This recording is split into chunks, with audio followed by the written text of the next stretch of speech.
முருகபக்தர் வேல் பெற்ற உண்மை நிகழ்வு வெற்றி கதை. அவன் தன் குடும்பத்தின் ஒரே ஆதாரமானவன். அவனுடைய தந்தை சின்ன வயதில் இறந்துவிட்டார். தாய் பொன்னம்மாள் மிகுந்த பக்தியும் நம்பிக்கையும் கொண்டவர். சேதுராமன் சிறுவயதில் இருந்து முருகனை வழிபடும் பழக்கம் இருந்தாலும் வளருவதோடு வாழ்க்கையின் போராட்டங்கள் அவன் மனதை பல இடங்களில் சஞ்சலப்படுத்தின. வசதி குறைவு, வேலை தேடல், குடும்ப சுமை, இவை அனைத்தும் அவனை தினமும் துன்புறுத்தின. முருகா, என் வாழ்க்கையில் ஒரு ஒளி விழுக்க முடியுமா? எப்போது நான் வெற்றி காண்பேன் என்று அவன் பலமுறை கேட்டாலும் பதில் கிடைக்கவில்லை போல் இருந்தது. ஆனால் அவனுடைய தாய் மட்டும் ஒருபோதும் நம்பிக்கை இழக்கவில்லை. சேது, முருகன் ஒரு நாள் நம்மை பார்த்து கொள்வார். அப்போதுதான் தெரியும் பக்தியின் சக்தி என்ன என்பதை என்று தாய் சொல்லும் போதெல்லாம் அவன் மனதில் சிறு நம்பிக்கை மட்டும் இருந்தது.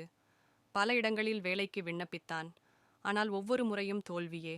அவனுக்கு தெரிந்தவர்கள், உனக்கு நல்ல வேலை கிடைக்காது, ஊரையே விட்டு போய்விடு என்று கலாய்த்தார்கள். ஒரு நாள் அவன் கோவிலுக்குச் சென்றான். அங்கே பழனி முருகன் சன்னதி முன்பு கண்களில் கண்ணீர் மல்க தனது துயரத்தை பகிர்ந்து கொண்டான். ஓம் சரவணபவ, முருகா, நீ என் குருவாக இருந்து என்னை வழிநடத்த வேண்டும் என்று மனமாற வேண்டிக் கொண்டான். அந்த நேரம் ஒரு தந்தை குமாரசுவாமி சாமியார் அவனிடம் வந்து, முருகன் உன்னை பார்த்து கொள்வார், நாளை இரவு உன் கனவில் அவர் உன்னை வழிநடத்துவார் என்று சொன்னார். சேதுராமன் அதற்கு பெரிய முக்கியத்துவம் கொடுக்கவில்லை. ஆனால் அந்த இரவு நடந்தது ஒரு அற்புதம். முருகன் தரிசனம், கனவின் அருள். அந்த இரவு சேதுராமன் ஒரு மர்மமான கனவு கண்டான். அவன் பழனி மலை மீது ஏறிக்கொண்டிருந்தான். மலை உச்சியில் ஒரு பிரகாசமான ஒளி தோன்றியது. அந்த ஒளியிலிருந்து அழகிய முருகன் தோன்றினார். முருகனின் கைகள், ஒன்றில் வேல், மற்றொன்று அபயஹஸ்தம். சேதுராமா, நீ வாழ்க்கையில் வெற்றியடைய எனது அருளை பெற வேண்டும். என் வேல் உனக்கு வழிகாட்டும். நாளை என் கோயிலுக்கு வந்து வேல் வழிபாடு செய்யவும். சேதுராமன் பதறி விழித்தான். அது ஒரு சாதாரண கனவா, அல்லது முருகன் நேரடியாக அருள் தரிசனம் செய்தாரா? அவன் குழப்பத்தோடு தாயிடம் இந்த கனவை பகிர்ந்தான். இது முருகன் அருள், நாளையே பழனி சென்று வேல் வழிபாடு செய்ய வேண்டும் என்று தாய் உறுதியாக சொன்னாள். வேல் வழிபாடு. அடுத்த நாளே சேதுராமன் பழனி கோயிலுக்கு சென்றான். மலை ஏறும்போது அவன் முருகன் திருநாமத்தை ஓதிக்கொண்டே சென்றான்.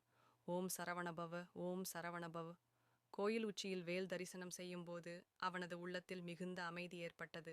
அவன் தன்னைப் போல் பக்தியுடன் வந்த ஒரு பெரிய தொழிலதிபரை சந்திக்கிறான். அந்த தொழிலதிபர், உன் முகத்தில் பக்தியும் பக்தியின் ஒளியும் இருக்கிறது. என் நிறுவனத்தில் உன்னை வேலைக்கு சேர்த்து கொள்ள விரும்புகிறேன் என்று சொன்னார். சேதுராமன் அதிர்ச்சியடைந்தான். இந்த ஒரே தரிசனத்தால் அவனுடைய வாழ்க்கை மாற்றமடைந்தது. வாழ்க்கையின் வெற்றி. முருகனின் அருள். சேதுராமன் ஒரு வருடத்தில் மேலாளராக பதவி உயர்வு பெற்றான். அவன் சம்பாதிக்கும் வருமானம் நாளுக்கு நாள் உயர்ந்தது.